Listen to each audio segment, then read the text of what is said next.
Hello, everybody. My name is Anne McElhenney. And I'm Phelim McAleer. And this is the Anne Phelim Scoop. Welcome to the Anne Phelim Scoop. How are we? Is this our first one of the new year? No, it's not. No? I think it's the second. It's the second, for sure. Right. It's the second. There's a cat. It's that kind of weird time of the year where you don't know whether it's Thursday, Friday, Monday, Tuesday or Wednesday. And Phelim has got that sexy voice because Phelim's got some kind of an infection. Hello to all you girls out there. Yes. Stop it. Okay, I'm going to do the rundown of what we're doing today. Is that all right, Phelim? Okay. So we're going to start. We got quite a number of items that we need to get through today. So the first one is we're going to be talking about Hillary Clinton. I know. The second one, we're going to be talking about Andrew McCabe, the big liar. Yeah, that he is. The third one, we're going to talk about Cory Booker's New Year's resolution. I swear you have to stay tuned for that. Yes. We're going to be talking about Rose McGowan's tweeting. God bless her. We're going to be talking about a really embarrassing story that The Guardian produced in 2004 and that they're having to live down now. No, they're not. They're actually, they're not. Or not. Yes. We're going to talk about a poster from the Ferguson play, how to access, and we're going to do a lesson that I've been talking about for a long time about how to access podcasts. We'll see how that goes. Yes. Because a lot of people have got in touch with us. It has surprised me enormously, the number of people who don't know how to actually access a podcast. And once you learn how to do it, it's actually a whole world of content that I think you'll really enjoy and that you can access in your car, that you can access, on your phone with your headphones, like you can download podcasts, listen on a plane. And obviously you need every possible way of downloading our podcast. And we also have to teach you how to give us a 5-star rating. There is only one option in terms of rating our show, which is a 5-star rating. We have a recipe.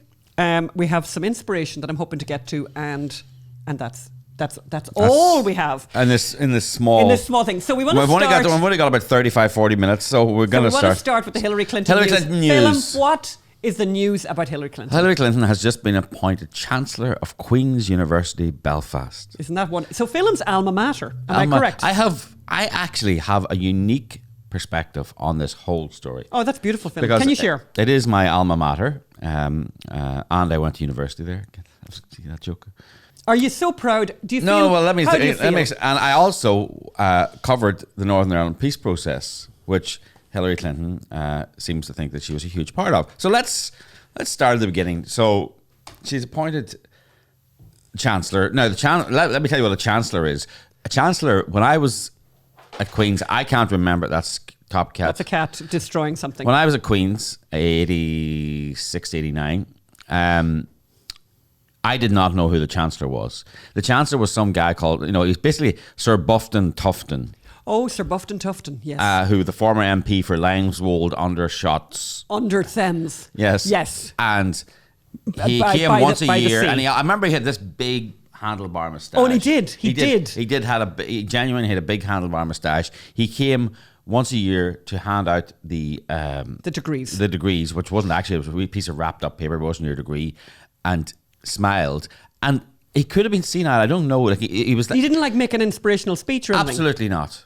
Absolutely not. It was kind of, Sir Bufton Tufton. And so. This is the situation. So relax. It's not like she's going to be setting the agenda at Queen's University, right? She's going to go along once a year and smile like she's seen out, which is probably not a big stretch for her at the moment. And, what is it? It's I suppose it's Hillary's desperate attempt to have some kind of relevance, but also harking back to past glories. But in typical Hillary Clinton fashion, it's a past glory that never existed. This fits in with the whole, we flew into Bosnia under gunfire, right? You didn't have anything to do with the Northern Ireland peace process, Hillary. Hillary, you had nothing to do with the Northern Irish peace process. I was there. Your husband, President Clinton, had quite a lot to do with it, actually. Everyone in life at some point has to decide what kind of person he or she is going to be. The time has come for the peacemakers to triumph in Northern Ireland, and the United States will support them as they do. That was a John F. Kennedy at the Brandenburg Gates type of moment. I mean, it really was, because I remember. No president had ever come to Northern Ireland before. There was peace. Though, funny enough, the ceasefire broke down a month or two later, but everyone even knew then that this was a political resumption of violence rather than a violent return to violence. It was violence to make a political point. It was never going to last. So that was a real Brandenburg Gates moment. I covered it. I didn't sleep for 3 days. As journalists, we were fighting to cover everything. Everyone was fighting to cover this, that, and the other. I went to events that I wasn't even supposed to cover, right? And got dirty looks from my colleagues. Like everyone was there. It was this mass jamboree, right? And I have no memory of Hillary Clinton's role in at all. Oh yeah, and you Zero. were there. I was there. As you say, you were there even in places you weren't meant to be there. Yes. You were there everywhere, and everywhere you were is a place where Hillary was not. Sorry, I take that back. I do have one memory. At the time that she was about to come, it was announced that she was going to meet the Lower Ormo residents. No, actually, not the women from Lower Ormo, right? And it was a woman called Joyce McCartan. And I happened to be looking in the Irish News newspaper where I worked, and I saw an anniversary notice for a woman called Theresa Clinton.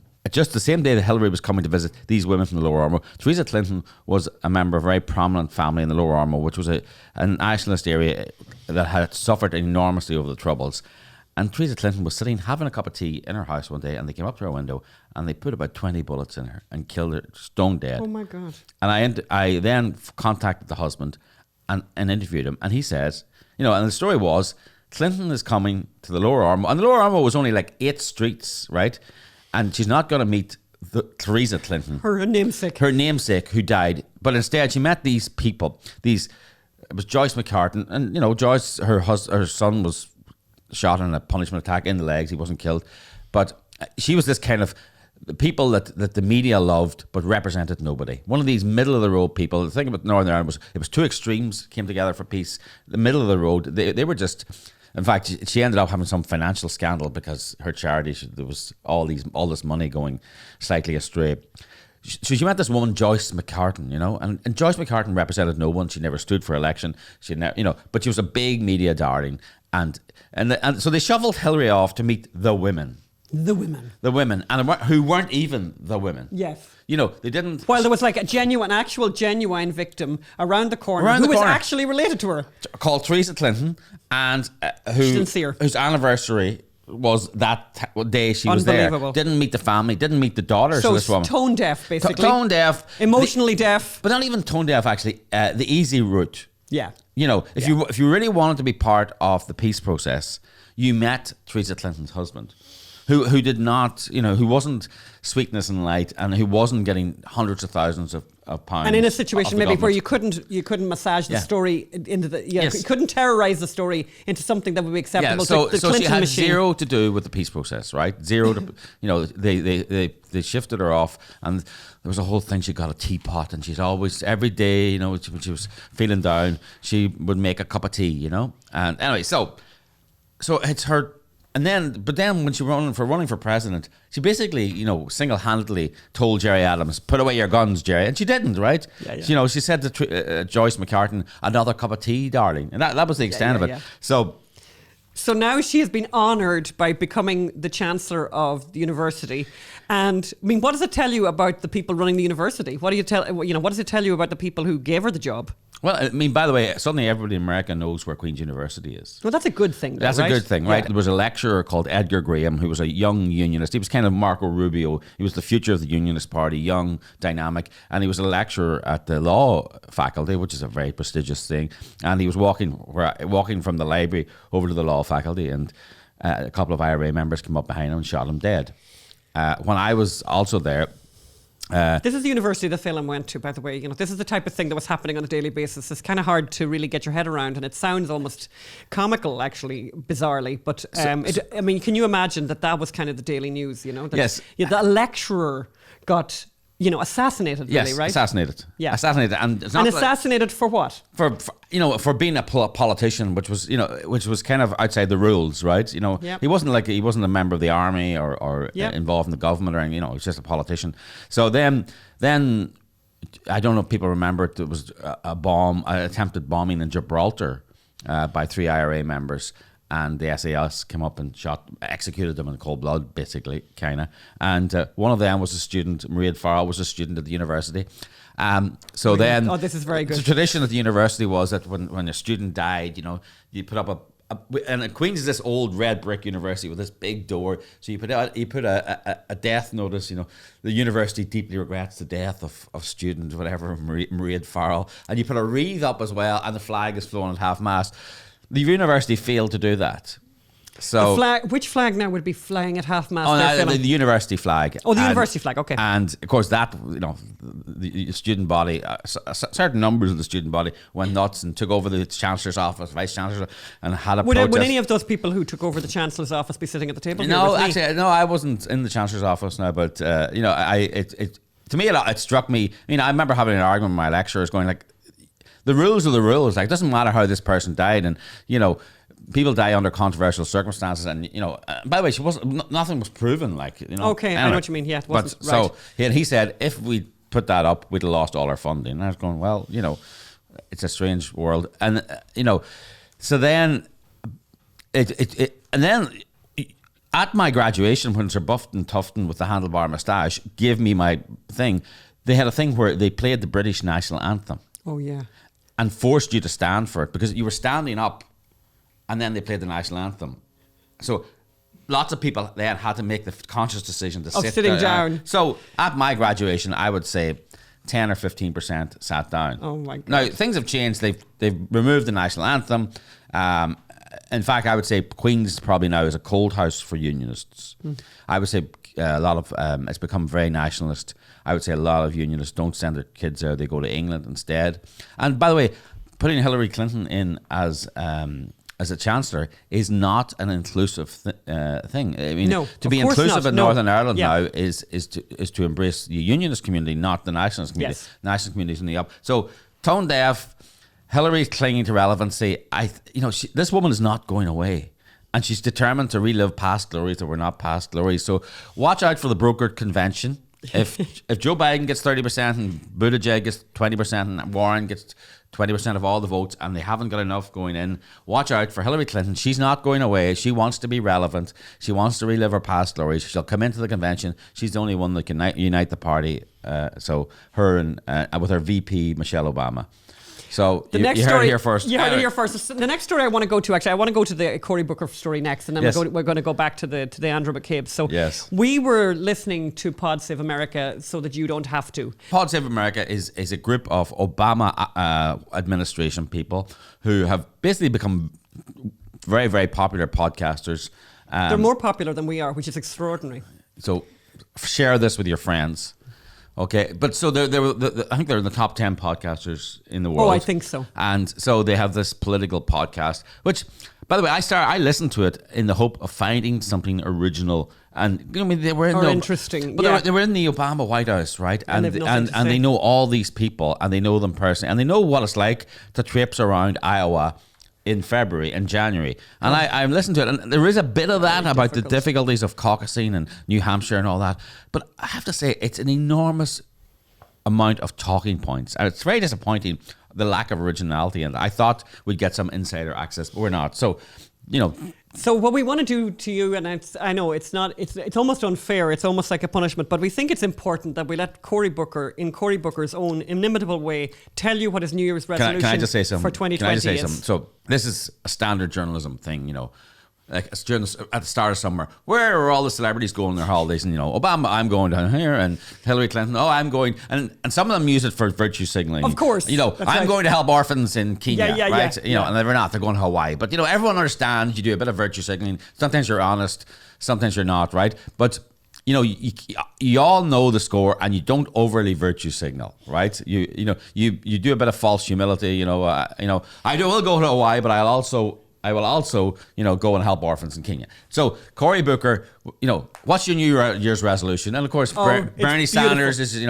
I want to make sure to work harder and be nicer or whatever it is, just nonsense like that. So funny, I never knew why people laughed at Cory Booker so much. I never really paid much attention to him. But we're going to explain it to you now, and we're going to let Cory Booker explain to you in his own words why it is that people laugh at him. This is Cory Booker trying to be modest and funny and irreverent and listen to this. Yeah. So Cory, how are you going to spend? What's your New Year's resolution, Cory Booker? Take it away there, Cory Booker. So happy that you've asked me about my New Year's resolutions. I'm going to skip over the ones that have to deal with me getting into better physical shape, for crying out loud, and maybe do the one that is actually really very much at the center of my purpose in the next year. Look, Gandhi said we all got to be the change we want to see in the world, and we often forget about how the personal decisions we make often enable injustice. And I made a decision last year to be more conscious with my consumer choices that I'm making, especially someone that has more relative privilege in terms of my purchasing power, that I decided to just start thinking a lot about my food choices and the sources of my food, as someone who's big on regenerative agriculture and empowering people who create our food, not these multinational corporations who are doing such harm through CAFOs and other industrial agriculture. I've done a good job of changing that, but this year I'm going to focus down more. One of my resolutions is to focus on fashion. Fast fashion is doing such damage to our environment. It's oppressing and exploiting workers and more, putting chemicals into our environment and things that just do not attune with a lot of my values. So I'm just going to be a lot more conscious about my consumer choices around clothing and how those choices either empower the values that I want to see in this world, or do things to continue, I think, systems that are unsustainable and that actually hurt people. So that's one of my many New Year's resolutions. There are other personal ones dealing with folk like Rosario, my girlfriend, and folks like my own health as a middle-aged black guy who has horrible health outcomes for my demographic.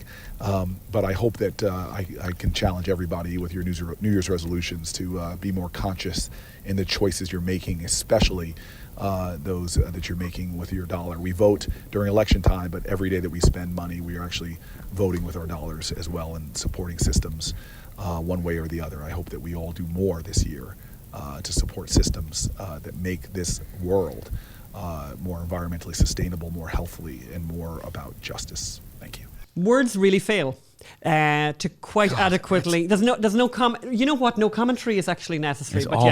yeah, that's his sources of food and yeah. And he's going to break down. He's also going to focus on fashion. And I love the fact that he's going to focus on fashion because he wants to be consciously fashionable. He wants to really think through those conscious, make very conscious decisions about his woolly jumpers and stuff like that. He's a beautiful person. I just read before I came on air here, the Irish government is looking to ban fast fashion. Fast fashion, of course. Yes, they're going to ban it. Yes, however you're going to do that, but that's what he's talking about there. Fast fashions do such damage to our environment, oppressing and exploiting workers. It's called giving them jobs, making sure their kids can go to school and college. But it's. But he's got the other thing that he's got in there, which I think is great. He's got all those words. He's got all those trigger words. Like he's going to be empowering, and he's going to be conscious, and he's got all those consumer choices. He's that reminds me of demographic and health outcomes, and nobody talks like that. I don't know what happens. We've had this conversation before, where politicians, something seems to happen to people when they become a politician. They suddenly stop talking like a real person. Yes, and they start talking in these unbelievable trite cliches and trigger words, and they don't talk like a real person at all. It's another reason, by the way, why Trump was so that reminds successful. Me of because he didn't talk like politicians. It's because journalists stupid journalists like it. I won't go into too many details here, but do you remember we were involved in a documentary where we felt that that the director, I'll keep it very vague. This is too much. The director of the documentary wanted to cut us out. We felt that. In fact, we'd pretty much proved that she wanted to cut us out because it's a long story. Because she was lying about stuff. Anyway, but they were interviewing me, and Phelim said, if you I took Anna aside and I says, look, they want to cut you out here. So you have to make it impossible for them to cut you out. And I swear to God, this is a great story. And Phelim said, if you don't want them, they're going to cut you out of the documentary, even though I had discovered the story. It's a big thing, but it's a great story. We should tell it someday. About a young woman. It's a terrible story, but we're not going to tell it today. But basically, Phelim said, just keep saying the word empowering in the interview. Empowered in the interview, and they won't cut it. And I did. It's not a word I use. And guess what? They kept the interview was kept in the documentary because journalists they loved it. They love the idea that somebody became empowered and that they empowered them, right? Yeah. Because she was the director, so I empowered this person. Yeah. And if you say, I feel at the end of this, she's really empowered. The director goes, Oh, that's me. our was summary. me. So That's Cory right. Booker, like 10 years later, is it 10 years? Actually, it's about 13 years later, you know, there's about the word empowered is about 3 times here, you know. Oh, it's like, and consciousness and choices and it's really bad. he must have had Phelim McAleer from 13 years ago advising him on media strategy. Okay, everyone got to hear him. So tell us about Andrew McCabe's film. So Andrew McCabe has now decided to admit to everyone that he's a liar. Yeah, well, what's happened is that they've released the transcripts of his interview with the FBI. So the FBI investigators were tasked with finding who had leaked this. And they had interviewed the deputy director of the FBI, and he expressed complete amazement and disgust and shock that there had been this leak. And they went around, and as the FBI agent said, we worked evenings, nights, weekends to find the source of the leak. And then someone said, well, actually, I leaked it, but I was told to leak it by Andrew McCabe. He authorized it. I did it. In fact, he was on the phone call. So they went back to Andrew McCabe and said, Hey, what's going on here? And he goes, oh, yeah. And he goes, yep, I did it. Sorry. Right? Yep, I did it. Sorry. And he goes, but we asked you about this, and we sent you a transcript of your interview 3 to 4 times, and you never commented. And he goes, well, there was a lot going on. So I'm going to try this with the IRS this year, right? I'm going to try. There was a lot going on. I forgot about all that. That income. All that income in my Swiss bank Oh, account. if only. Yes. If only we had something to lie about. I mean, if it's something That's to lie my about. ambition. Yeah, I want to have enough income to be tempted to lie. But to how the do you think IRS. the IRS would react to, oops, I'm sorry? I don't know. Do you think they'd be sympathetic, Phelim? You know, I'm going to go out on a limb and say maybe not. maybe not. But Yeah. but if you're the deputy director of the Obama's FBI, you get away with it. So I want to move on now. It's a great story, but I want to go on now to another story that we just thought was fabulous. So the Guardian newspaper, which is, a very, liberal, progressive, as they call themselves, bastion of information, has they make a mistake, by the way. And by the way, it's great.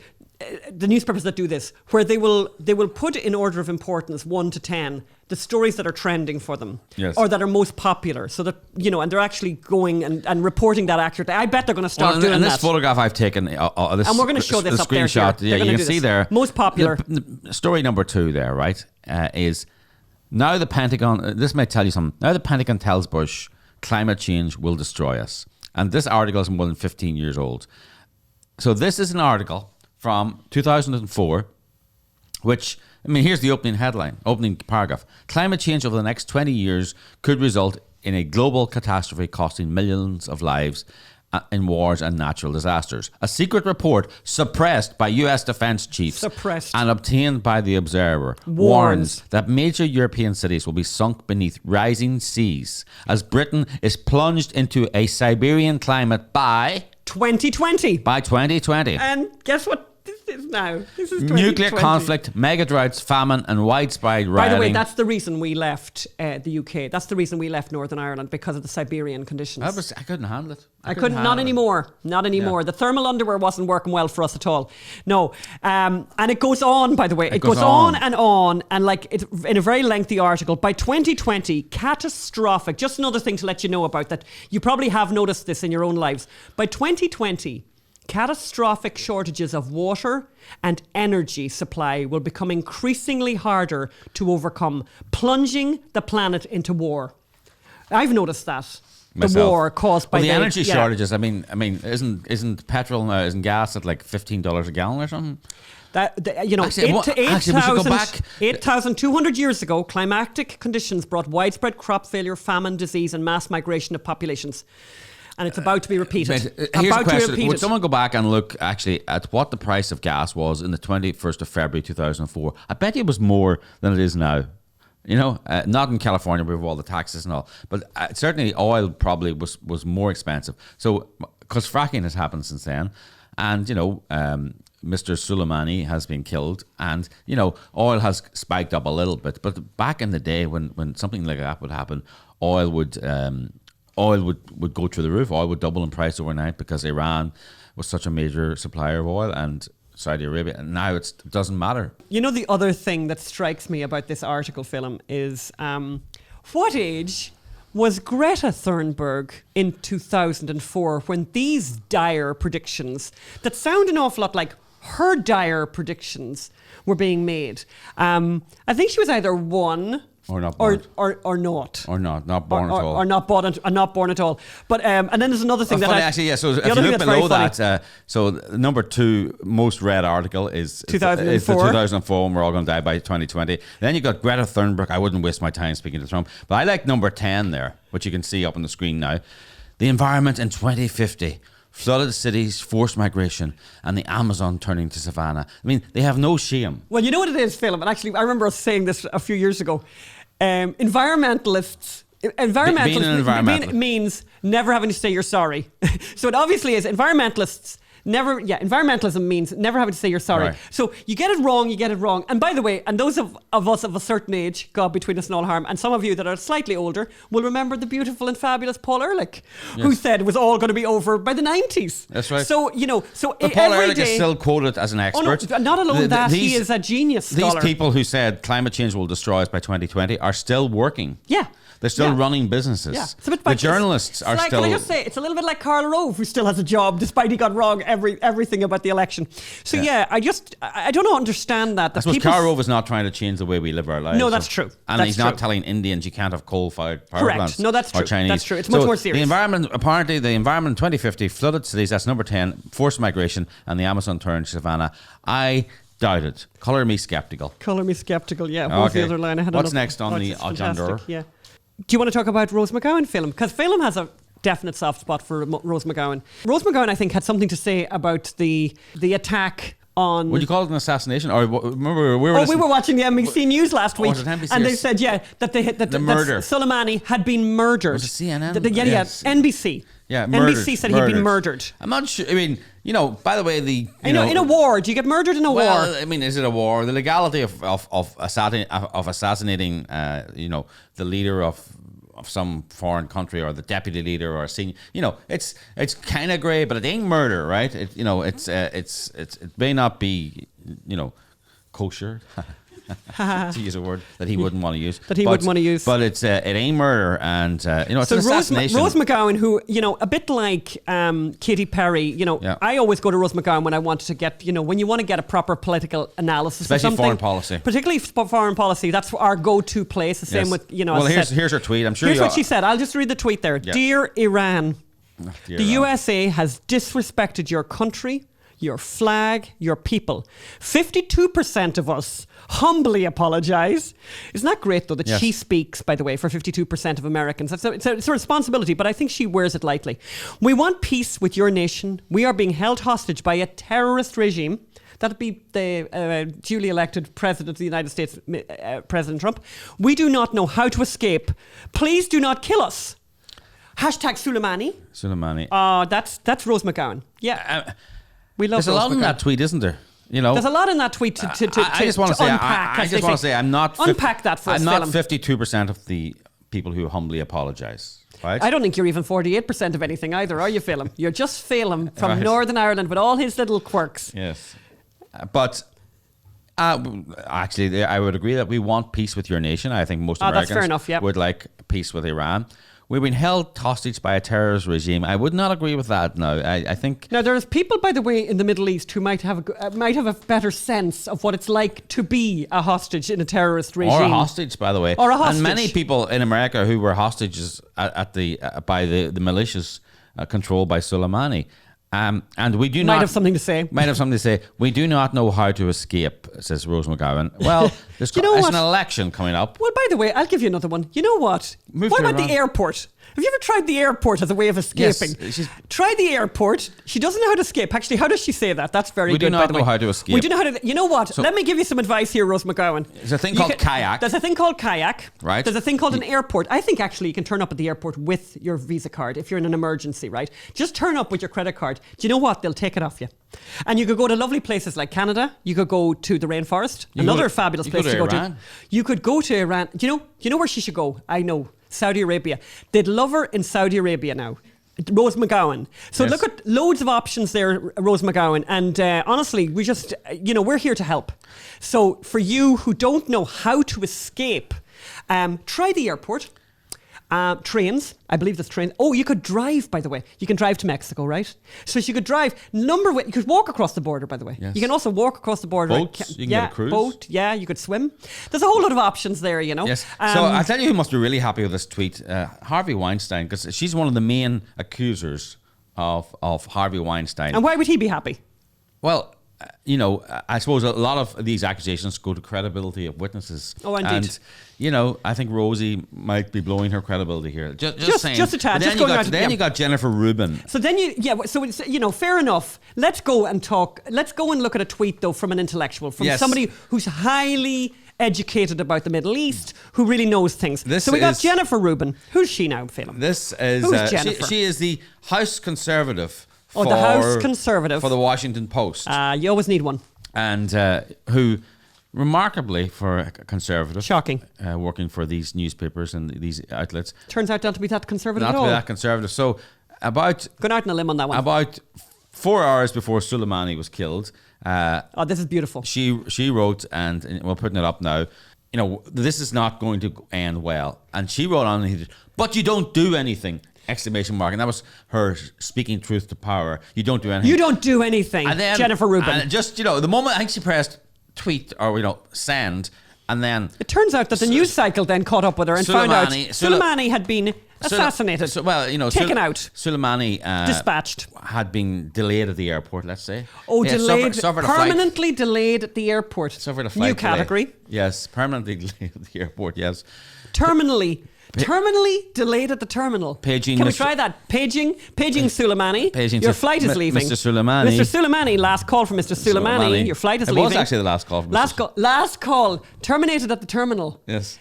There's a lot of options there, actually. Yeah. So Soleimani terminated at the terminal. Checking out with no baggage. Checking out. Well, he had a lot of baggage. Last call for Soleimani. Is Mr. Soleimani? Are you there? Are you there? Please pick up the white courtesy phone. Pick up the white courtesy phone. Do you want They still do that. Do you want a smoking or a non-smoking seat? I think he got the smoking seat, didn't he? I think he got the smoking seat. Yes, right. Smoked, I believe, is what they call it. Yes. In those circles. We just want to say we wouldn't be gloating. Absolutely not gloating about the death of a man who is responsible for the deaths of hundreds and hundreds and hundreds and hundreds of Americans and thousands of Syrians thousands of Lebanese. So Jennifer Rubin. She went from... You don't do anything, Jennifer Rubin. You don't do anything, Jennifer Rubin. Then suddenly segued into... After Mr. Soleimani. After Soleimani checked out forever. Checked out and was terminated at the terminal. Didn't check in, but checked out. What happened then? What did she say then? She tweeted and goes, would it be too much to ask if this decision went through any interagency process? Oh, that's right. We don't have one. So she's condemning him for not doing anything, and then she condemns him for doing something. Aww. Trump for doing something. So what are you saying? Are you saying that she might have a little bit of Trump derangement syndrome? I think so. I think she's... As a conservative, yeah. I think so. Shocking. Never heard the like. So we, by the way, on a personal note, have been doing a bit of Marie Kondoing around the house. And actually, I met a friend, Leslie, shout out to Leslie there, in Santa Monica, who was Marie Kondoing her house. And she and I have agreed that there should be another category, that there needs to be another category that Marie Kondo hasn't thought of. And that is, and I just, is the category of things that you can't throw out. Not because, you can't throw them out because you can't simply define them as saying that they bring you joy. So they're things of the utmost sentimental value. Yeah. And they just, you literally cannot get rid of them. And for example, I hear something that survived a Marie Kondoing. This jacket was my mother's, which she bought like a really long time ago, and she's no longer with us. And I just love wearing her clothes. But I also have clothes of hers that I don't wear but cannot be thrown out. And I think a lot of people, so I actually think Marie Kondo does need a category of things that are not of any utility. That take up a bit of space, but still mean an awful lot to you. And we've talked with Magda about this. Yes. And Magda has a problem already that she thinks she's already keeping too many things of Eric's. It's not the category I'd put Marie Kondo in, but anyway, I would put her in a whole separate category. Can I just say a little personal thing here? My husband has very big issues with Marie Kondoing, very emotional, and let's just say, in terms of our marriage, 19 years later, 19. Got that right. 19 years later, This was not a happy time for us when we Condoing. were Marie Kondoing the house together. Okay, I don't okay. think maybe couples shouldn't do it together, and maybe Marie Kondo has something to say about Yes. that. All right, Phelim. So, anyway, one thing good about Marie Kondo, we found something. So I put on the Ferguson. We put on the Ferguson play in Los Angeles the first time, and remember the 9 members of the cast walked out because this is a verbatim play using only the actual words that were used by the witnesses in the grand jury. In the grand jury. And can I just make a quick shout out? And we're just going to put up the link up there on the screen for you to see where to find the Ferguson play, which is on YouTube. So if you've got time, you should totally watch it. We're going to show. Remember, this is only words used by the actual grand jury. Can we just do witnesses. one thing? We're going to show just a quick clip from the Ferguson play. Okay. At this point, I'm backing up pretty rapidly. I'm backpedaling pretty good because I know if he reaches me, he'll kill me. He kept yelling, "Stop," and Michael kept coming towards him. Did you ever see his hands raise up? No. He looked like he was going to raise his hands at one point, but he didn't. He continued to run forward. It looked like he thought about it, and then he didn't. Right, that'll give you an idea of the quality of the play. And that's the words of an eyewitness. So guess what happened? So then, when it was in the Odyssey Theatre, which has this huge reputation for being at the forefront of the civil rights movement and all this and blah blah blah. And of course, it's the theatre. They're all very brave and free speech, and they're so courageous. They're always giving themselves awards for courage. So I find this. I think it's the only play in the history of Los Angeles, probably in America, that came with a government health warning. Yeah. Right. So here's. This is and I got it framed. Phelim got it framed. He's so proud. He's so proud of it. Thanks to Marie Kondo. So we'll put it up now so you can read it in full, glorious Technicolor. Now we'll just put up a little picture of that. Yeah. So there you go. As you can see. So the theatre felt it necessary. Let me read it. Let me read it to anyone who's not watching on YouTube. It's Dear Odyssey Theatre, and this is like a massive poster. Dear Odyssey Theatre patrons, the stage reading of Ferguson is not an Odyssey Theatre production. Is not, but a rental of our space. Any comments? We took the money, but we're not loving the content. Any comments or questions about this reading should be directed to the producers. Yeah. Whatever you do, don't get in touch with us about it. That's right. Cowards. We just took the money. Cowards. We just took the money. But actually, they took the money, and you know what? Only for the publicity, they would have cancelled. Yeah. And they saw what I did to the actors who cancelled. I didn't take it lying down, and the show still went ahead. And they feared my backlash, not the backlash from the theatre community. And can I just say, to remember that and how awful it was. It got to a stage, and Magdal remember this. We were terrified. We actually went to the show like the first night. I can remember this so well. And we had a few friends. Shout out to our friend Boris. Anyway, a shout out to our friend Boris. Boris and a few other people in the audience with the script in case the actors walked off stage. Because we said, look, we had a few people poised to just jump in and get on stage and continue to play if our actors kind of sabotaged us, which we were worried about because they had walked out like literally the day before. There was one actor on that stage, and the first time she was reading the play was the first opening night. A lot of rehearsal. I must read the email we got from the guy who cancelled on the Saturday morning before the Sunday night opening. This Weasley little. Yeah, that's another word, but we're not going to use that. And I am standing here at a bar mitzvah serving alcohol, and this is the hardest email I've ever have to write. Oh, he was at a bar mitzvah serving alcohol. He was a waiter. He's a waiter. He couldn't help himself to add all that colour. And it was like, this is the hardest email I've ever had to write, and I'm going, there's a reason you're still serving. You're a grown man. You still haven't made it as an actor because you're a cowardly little schmuck who hasn't got the courage of his own convictions. And you know what? I'm producing plays all over the world, and you're still serving alcohol at bar mitzvahs, weddings, funerals, and baptisms. Phelim, you should really tell us what you think. Tell us how you feel about this guy.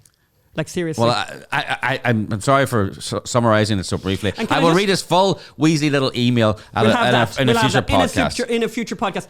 You little so weasel. We actually, just to understand what you've seen as well when you saw that clip, so that we actually had 3 productions of the Ferguson play, again, verbatim from the grand jury. One that was staged in Los Angeles where all this drama happened. We had another in New York where we equally had a whole bunch of drama. Yeah. And then we did another version that we just put up on YouTube, which is available, as I said, for free, and anyone can watch it. And you should. Yeah, here's All the right. link. We'll put And the here's link the up. link, and we put the you can link watch up. the link on YouTube. Okay, the next thing we want to do is, I want to do this very quickly. I'm going to try, I've tried this a few times, but I'm hoping today I can do it. One thing that we've learned from people is, a lot of people we've met, and I've been surprised meeting people and asking them about podcasts and realizing very clever people who have no idea how to access a podcast. And we want to quickly do a simple lesson on that. Today, we're just going to do for people who have an iPhone or an iPad. Next week, I'm going to do Androids, but today I'm just going to do iPhones and iPads, and we're going to put up some graphics here. But the first thing you need to do is, if you've got an iPhone, look at your apps. The podcast app comes with the iPhone, and if it doesn't, you need to download the podcast app. It's a purple-shaped icon. Download that from the internet, and then when you get on the podcast app, when you open that app, down at the bottom corner on the right-hand side, you'll see this magnifying glass. Hit the magnifying glass, and then there'll be like a search tool, a search bar at the top of the screen, and put into that the Anne and Phelim Scoop, because that's the only podcast that you're really interested in. I know. Put in the Anne and Phelim Scoop, and you'll see it come up. Then hit that and subscribe. You're subscribing for free, by the way. And while you're at it, just there, give it a 5-star rating. There's only one possibility with the Anne and Phelim Scoop, and that is a 5-star rating. And I know you want to do that. And then you have it there, right? And then you'll start to see underneath the Anne and Phelim Scoop, when you then hit the Anne and Phelim Scoop, then you'll see the Anne and Phelim Scoop page come up, if you like, the big icon come up. Hit that, and you'll see all the past episodes. And what you can do then is hit each of them and let them download onto your phone. Then when you get when you're going like on a journey in the car or whatever, you got to, like, your commute, you can listen on a Bluetooth speaker, right? I'm looking at Yvonne to get some recognition here that I'm doing the right thing. You can connect that to your in your car and listen through your radio in the car. You can equally take it on the road and listen with your headphones when you're like commuting, if you're on a bus or something like that. And on the iPad, the same thing. You have Anne and Phelim on demand. And I think I've covered everything. That's on and by the way, write to us if that didn't make sense, because I really want to help people out, because I have been surprised at people who don't know how to access. Obviously, we would love you to still come to the YouTube when you're at home and you're sitting at home to watch, because then you get to see the cats and all of that. But if you don't get to do that and you just want to do the audio, please do that, and don't forget to rate us. It really matters to us an awful lot. The next thing we want to do is, I think this is back again over to me a little bit, is the recipe. And the recipe today is puff pastry wrapped brie, which I did last night. And what did you think, Phelim?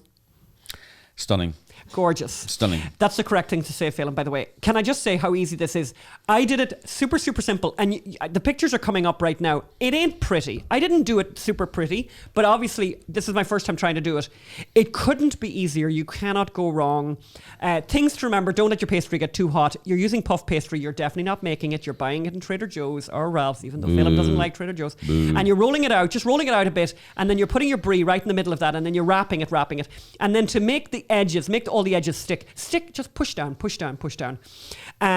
If it gets a little bit warm, put it in the fridge for a little while, let it cool down, then take it out, give it an egg wash. You're going to get an egg wash. You're going to wash the egg wash, which is just an egg broken, and then just with a brush it. Don't let the egg pool anywhere.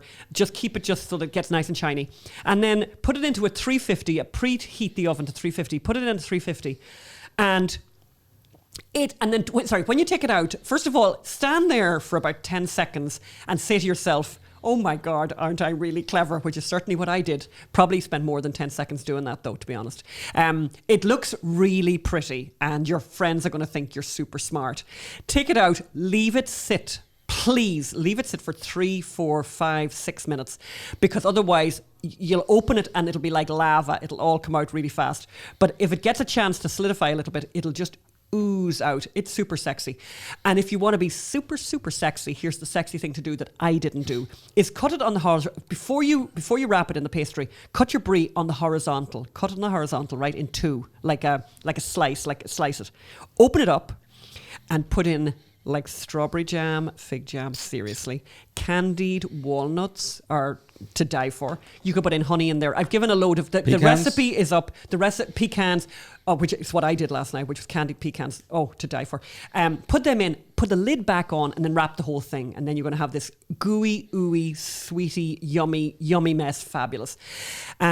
And people will really think you're a genius. But you don't have to do that that horizontal cutting. You can do that afterwards. And afterwards, you can just, when you open it up, when you cut it open, you'll see the photograph there that we're putting up on screen of Phelim cutting it open. You just drop all the stuff that you like in there, whatever things you like. Phelim's trying to be good this year and do less sugar. So we used with you, we had like really nice almonds, and we had what else did we Walnuts, have? We had almonds, we had pecans, uncandied pecans for Phelim, but yummy, yummy, yummy, and looks really, really great, and is super, super easy. And it would do, one full brie would do, like, really, we had an awful lot last night, but would do like 10 people, and they'll all go nuts for it, and not one piece of it will be left behind. That's the recipe for the week. So that's it. We're coming towards the end now. I believe we're running out of time. You wanted to talk about Abide With Me, or? I wanted to give a tiny piece of inspiration at the very end of this, because I was thinking every now and again when I come across something that I think is absolutely fabulous, I wanted to share it. And I wanted to share the hymn Abide With Me, which I would ask people, go on if you're on Spotify, look it up. Listen to Catherine Jenkins' version. Try that first, and then try the King's College Cambridge Choir singing Abide With Me. And here's the most amazing thing about it. The man who wrote it, Henry Francis Lyte, and of course I'm not going to remember the year that this happened, but anyway, back in the 1800s, right? Very poor, whatever, living in England, whatever. Anyway, back in the 1800s, this man was born, had a bad father. His father was a bad guy. His father liked to fish and drink and not take care of his family. And he abandoned the family, and this child, Francis Lyte, was sent to school in Enniskillen in Ireland, in Northern Ireland, to a school called Portora, a royal school. And he went to school there. His mother and sister moved to London after they'd been abandoned, and they both died. And the boy is at school in Enniskillen, and the master of the school, the headmaster, felt so sorry for him that he started to take him home at holidays. He would take him home to his own house and basically adopted him. Henry Lyte lived to be only 54. He was very good looking, apparently. He married very, very well, but had bad health for his whole life. The last 2 words he said before he died were peace and joy. The song is amazing. I would highly recommend people to listen to it in a prayerful, quiet way. And I just think it's very beautiful. And I just wanted to share that with people. And the last thing I wanted to say was thank you to everyone. There was a beautiful piece in the Wall Street Journal the other day, a guy who said a thank you note changed his whole life. And I don't think we write enough thank you notes to you guys. Can this be a virtual thank you note for being really gorgeous and fabulous? We love you, and you're very good. And please and thank you just for everything. And please don't forget to comment on the YouTube and give us a star rating on the podcast. We really appreciate it. And it encourages other people to comment. And we do actually read them all. We read everything. Read them all, and we take on board what you say. So that's why I've started wearing smarter clothes and shaving. Phelim is so proud of this T-shirt, by the way. I have to say, it's one of my favorite T-shirts. It is my favorite T-shirt. Yeah. It's one of those, I own 2 pieces of clothing that other men compliment me on. Yes. One is that pink salmon jacket I have, which is unbelievable. Like, it's kind of a bit of a dandy jacket. Yes, but men just love it. Oh, they all go nuts for it. Yeah, and especially Irish men who are most unprone to commenting on fashion. Yes. But anyway, this one, Thunderball. I was out there the other day looking for Top Cat, who had escaped, and my next door neighbour stopped and goes, "Oh, I love your T-shirt." I'm going, "My cat's missing. Stop talking about my T-shirt." But anyway, so we want to say thank you again to you guys, and again, Happy New Year. Thank you. All the best. Thank you. Bye-bye.